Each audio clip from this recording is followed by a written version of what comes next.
Welcome back to The Right Angle, the podcast for fantasy readers, writers, and anyone who loves a good story. Hi, I'm Autumn. And I'm Adrienne. In this episode, we'll be discussing our experiences as students in creative fields. We'll dive into the similarities and differences between English and music education, and we'll also talk about burnout among creatives. What happens when you turn your hobby or passion into your job?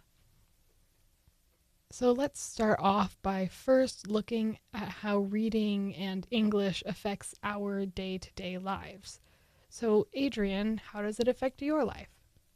I see reading as a hobby or just kind of a break in between all of the other things I'm doing. I love to just read books that I really enjoy. I'm not reading a lot of super dense, in-depth thinking books right now, if you want to call them that. I mostly read just to give my brain a break from everything else.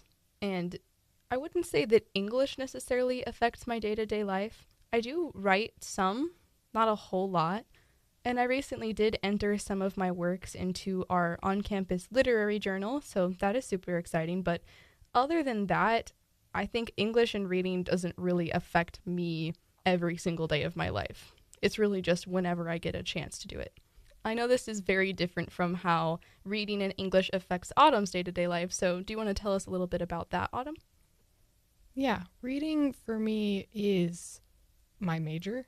I am reading all of the time for various classes I'm taking, which can mean I have a lot less time to do any personal reading, but that doesn't mean I don't do any at all. I still like to read personal books if I get the chance, just because I enjoy it. And it is, as Adrienne said, a break from everything else, because most of what I'm reading for class is not what I would actively choose to read by myself. I'm very grateful for the exposure to all of this different literature, but they're definitely not something that if I went into a bookstore, I wouldn't pull off of the shelf and take home with me to read.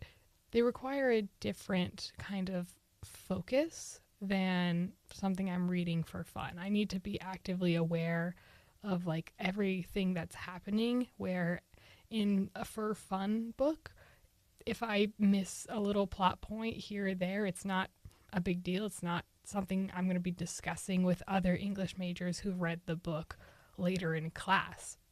Writing, on the other hand, is something as English majors we do a lot of, but not as much as reading in my perspective. I do a lot more reading than I do writing, and most of the writing I do is academic writing, but I am fortunate enough to have taken several creative writing classes, and so writing for me has always been an outlet, and it's a way for me to express what is inwardly going on, even before I realized that's what I was doing.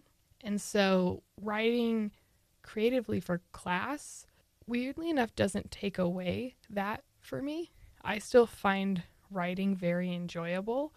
Because I'm reading so much, it means I don't necessarily have all of the time in the world to work on my novel or anything else. So having an opportunity in class to write is honestly a big game changer for me, because it allows me time that would normally be allotted to something else that I can now dedicate to something that I really, really enjoy. Yeah, that's super interesting to see how reading in English affects each of us very differently. So, Autumn, can you walk us through what your reading routine looks like? And that can be either reading just for enjoyment or reading for class. What does your day-to-day reading routine look like? Well, right now, my reading routine is strictly for class or for other projects like reading for this podcast, for example, which we'll talk about later.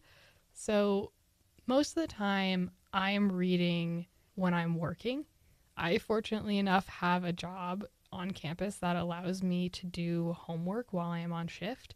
And so I am constantly taking books with me to work that I can read. And they're all books for class. So none of them are personal books unless I run out of books for class. And that is really the time I give myself to read. It's about 2-3 hours that I give myself to read. And most of the time, I get the reading that I need done in that time. But sometimes, if whatever we're reading is exceptionally long or I'm trying to get far ahead, then I will read after I get done with classes at the end of the day. And I'm usually doing that while I'm hanging out in the living room of our dorm with Adrienne. So for me, my reading routine basically is read whenever I get a chance to, because I have so much reading that I have to do. And unfortunately, because of that, it is strictly for class or for books that we're reading on the podcast. That is all the time that I can read every day because I only have so much time in the day. So how much time would you estimate that you actually have for fun and strictly just enjoyment reading? Realistically, it changes every single day. It depends strictly on what I have going on that day, what other homework I need to do, because my homework is not just reading. I am taking other classes that don't require reading as much. So I do a lot of discussion boards instead, or just various other homework. So that takes up most of my time when I'm not reading. So I would say for personal reading a day, I'd say like an hour if we're pushing it, like right before bed. But I do value sleep a lot, and I know if I start reading before bed, then I won't stop reading. So for my own sanity, right now, it's currently 0, which is very sad. But as we get later along into the semester and as the books we're reading for class dwindle down and we start working more on projects, that's when I can start reading more of my personal books while I'm at work. Now that I've talked a little bit about my routine with reading, I'm really curious, how does reading work into your routine, Adrienne? After listening to you talk about your routine, mine is weirdly more similar than I thought. Because I'm also very busy and very involved in my own major, I really don't have very much time for fun reading as much as I used to, like in high school. I have just recently gotten back into reading, which is very exciting, and I'm doing it in a little bit of a different way than I used to in high school, especially. A lot of what I'm doing now is rereading books that I know that I love and I read in high school, and I've also switched to pretty much exclusively digital reading on my iPad. I know that there's a stigma around it and everyone loves the feeling of a real physical book, and I do too. But with how busy I am, I have to read in between classes when I might have realistically only 10 minutes to actually sit down and read. So switching to digital has really made reading more accessible to me, and I'm really grateful for that. To me, it sounds like the biggest difference between reading in our daily lives is that I'm reading all the time, but not for fun. Well, you don't have as much time to read, but you are reading a lot more for fun. So now that we've both discussed our reading routines, something that Autumn is more involved in, I think it would be interesting to discuss both of our music and music listening routines, because Autumn, if you didn't know, is also a music minor. So I think it would be interesting to hear your point of view on that, Autumn. I rarely listen to music, mostly because I am the kind of person who, strangely enough, I do need background noise when I am doing homework, when I am reading. But for me, I get too distracted when I'm listening to music. I think me being surrounded by music so much in my life because I've been playing an instrument since 6th grade that I just latch on to melodies really easily. And therefore I want to dance along, sing along with them. And so I'm not allowed to play music while I'm doing homework because then I won't get anything done. And so for me, I actually prefer listening to the sound of people talking. So I often have a show or a movie that I've seen like 100 times on in the background, or I'm listening to a podcast of some sort, usually a D&D podcast, where I can just hear the voices in the background, but I don't necessarily have to pay attention to what they're actually saying.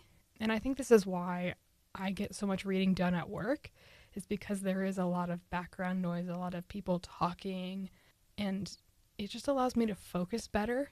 I don't know how to quite explain it other than that. So for me, I'll listen to music if I'm doing homework that doesn't require as much attention. If it's something that I can kind of do monotonously, then I'm okay with listening to music. And I usually listen to a lot of musicals, or sometimes I'll listen to like instrumental background music.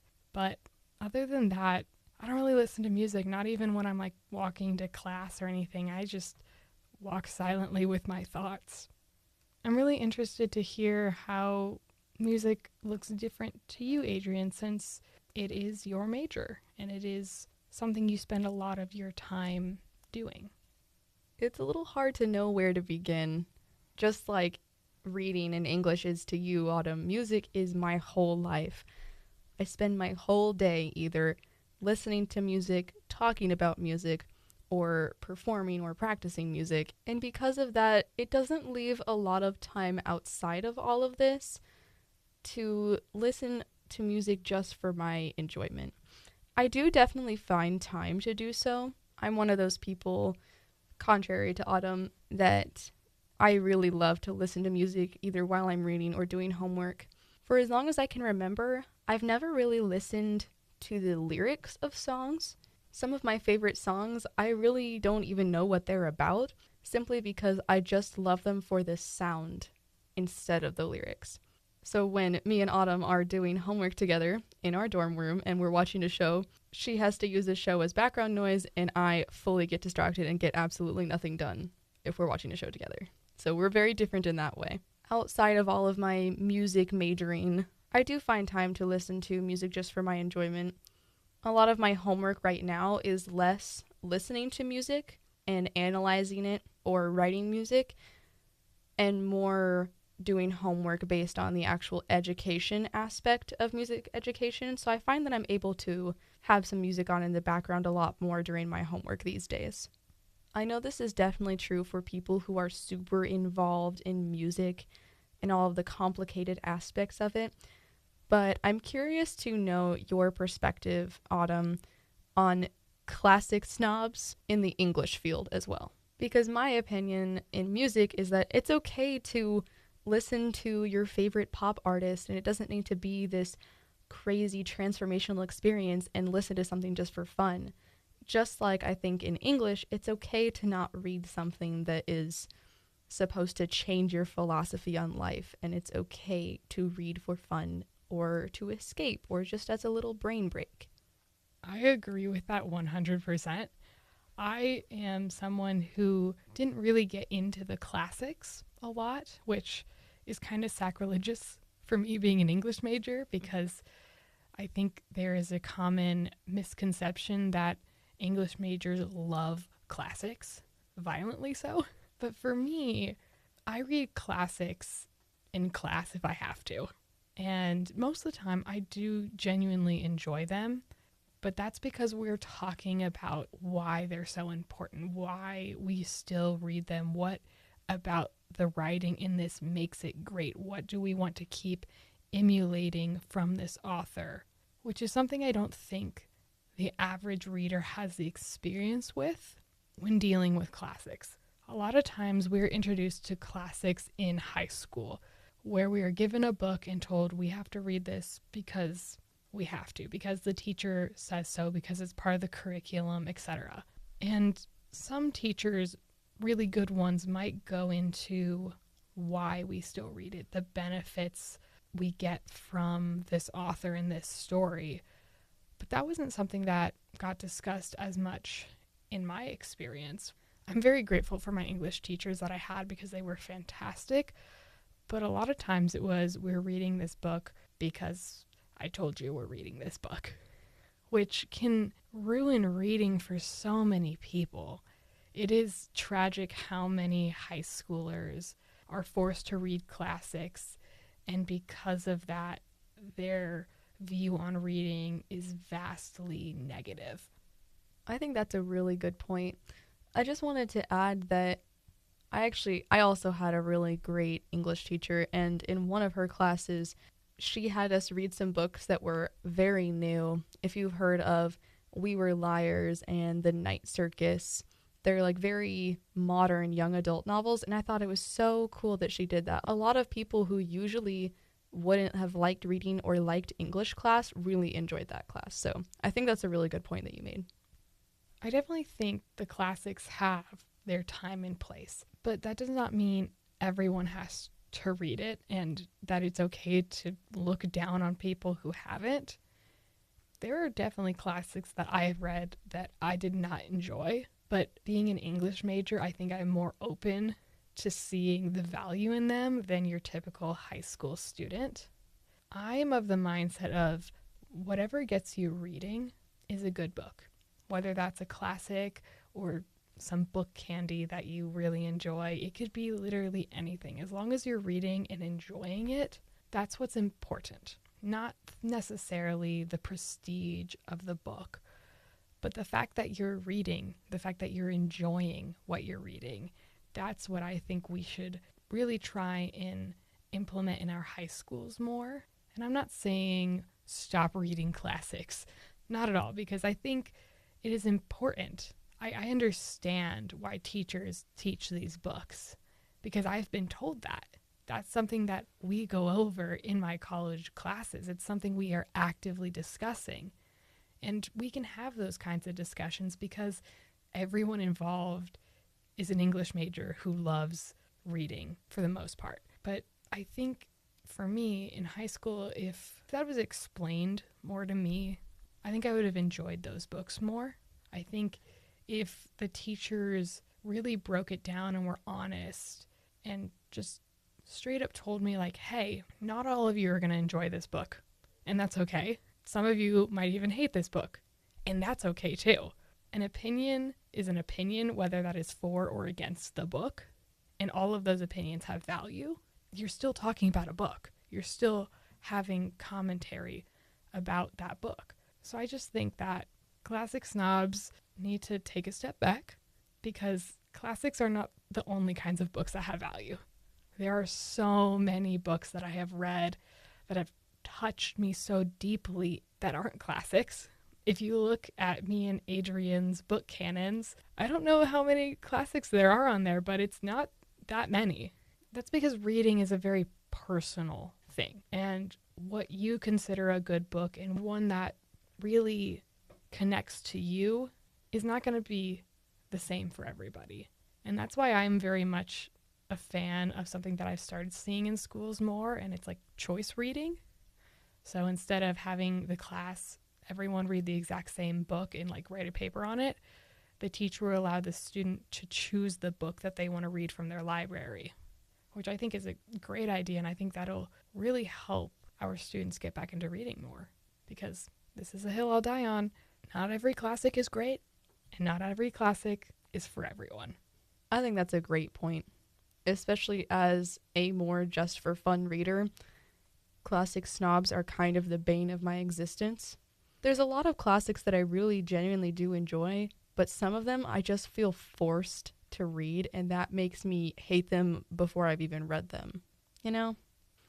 So me and Adrienne have both talked about reading and writing and music and how those look in our daily lives. But I think something important to note is that those weren't always going to be our jobs.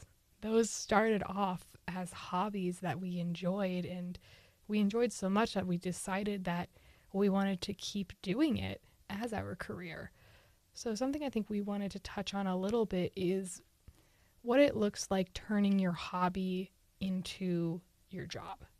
Yeah, burnout is something that we talk about in the music career especially.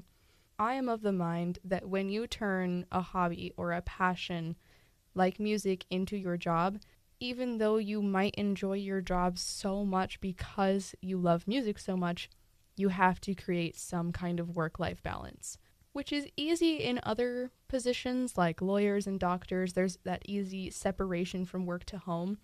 But when music is so personal, it's really hard to create that separation. And I don't think I've fully mastered that by any means, because all I ever do is think about music and practice music and talk about music. It's hard to just shut that part of myself off when I go home, but I also think that that's kind of a beautiful thing. People have that expression that if you love what you do, then you'll never work a day in your life. And I don't think that's true, but I think my job will feel so much more fulfilling than just working as a receptionist behind a desk. And this is not everyone's path. I've had countless people tell me that they'd rather get a root canal than perform in front of a bunch of people, which is completely fair. But I personally wouldn't have it any other way. Yes, studying music and getting a job in music and thinking about it all day can be hard, especially when we're talking about burnout. But I think it is so worth it that I would not choose any other profession. Autumn, do you feel kind of a similar way about English and reading? I definitely experience a similar level of burnout, and that's mostly to do with the reading side of things. And it's purely because I'm reading so much, I'm reading all the time, and especially if I'm going a long time without getting an opportunity to read something that I find enjoyable. Thankfully, right now, I am in a point where I am getting to read things that I enjoy. I am reading stories that I find really, really interesting and cool. But there have been times in the past where I am reading things that are just dragging on and I have to keep reading it the entire semester, and it makes you start to fall out of love with the thing that you used to love doing, and it's very sad. And it kind of makes you start questioning things of, oh, if I don't like doing it now, am I going to keep enjoying it when I'm a teacher? And like, I'm going to have to be teaching all of these kids all of these books. And then the thoughts just, circle round and round. And then it creates a little bit of momentary panic with the burnout. But then for me, what always helps is taking a step back and realizing that the books that I'm reading right now are not ones I enjoy as much. They're not my personal books. They're not ones that are necessarily as fun for me. And so, of course, I'm going to get burnt out. If I had to be stuck doing the same thing that I didn't like every single day, I'd get sick of it. So coming to that, reminding myself of that is always really, really helpful. But I've had moments where I'll be reading a bunch of personal books and I get tired. And that is incredibly hard. And at that point, I just have to stop reading for a little bit. Just in general, I have to cut myself off and give myself time to just breathe. And I think it's mostly because I read fantasy so much that I start seeing similar things and similar tropes throughout books because, as we've talked about on the podcast before, the fantasy genre nowadays is very tropey, and I don't know if that's going to change anytime soon. And so I get a little frustrated if I'm reading the same books over and over again, even though they technically are different. And so at that point, I have to take a step back, just pause reading for a little bit, and then slowly work myself back into reading by either starting with a book that I've read before that I know that I love, or going out of my way to find something that is really different from what I normally read. Because it is really hard to take your hobby and do it as a full-time career, because hobbies are something you do for fun. They're something you do to relieve stress. And putting it in a place where most stress comes from, which is work, it is hard because then you have a coping mechanism that essentially you lose. And you have to find something else in place of that, essentially. You have to find a way now to escape from your job, but your main way was escaping with what you're doing as a job. And so it's a difficult situation, and there's no right way to deal with burnout. But for me, it is just always taking a step back, recollecting myself, and taking a break if I need to. That's my view of things. But Adrienne, what does it look like for you trying to cope with music when music is everywhere? Sometimes I can get away with avoiding books, but sometimes it's impossible to avoid music. That is very true. I know that my high school band director said once that she doesn't listen to any music outside of being at school all day because she just needs a moment of silence. But I think similar to how Autumn views it, I have now found more of a balance in music, and I'm able to still enjoy the music I love while respecting the music that is shared with me that I don't necessarily love the most, but as a musician and a composer and a future music educator, I can appreciate it for the work that it is. I think another really important thing for people in creative fields to have as an outlet is to simply have another creative outlet. One of my music professors says that you need at least one other hobby that does not involve music at all so that you can kind of get a brain break. For me, it's photography. I absolutely love taking photos of people and nature and everything. It's just one of my favorite things to do. And it doesn't necessarily have to involve music at all. And so I really appreciate it for that. As we're wrapping up this episode, I just wanted to put out there that each of us on our social media, which is at the Right Angle Pod on Instagram, each of us are going to take over the social media for a day to kind of give our listeners an insight into what our literal day looks like. And another thing to pay attention to for the future, which I've kind of hinted at a little bit, is that we are going to do an episode that we're dedicating our little book club. So Adrienne and I will be reading Kindling by Tracy Chi. And we highly encourage you, before that episode airs, to read the book yourself, because we're going to talk about it just like a book club. We're going to talk about the things we love, the things we didn't like, the things that made us cry, our favorite characters, our favorite moments, and everything in between.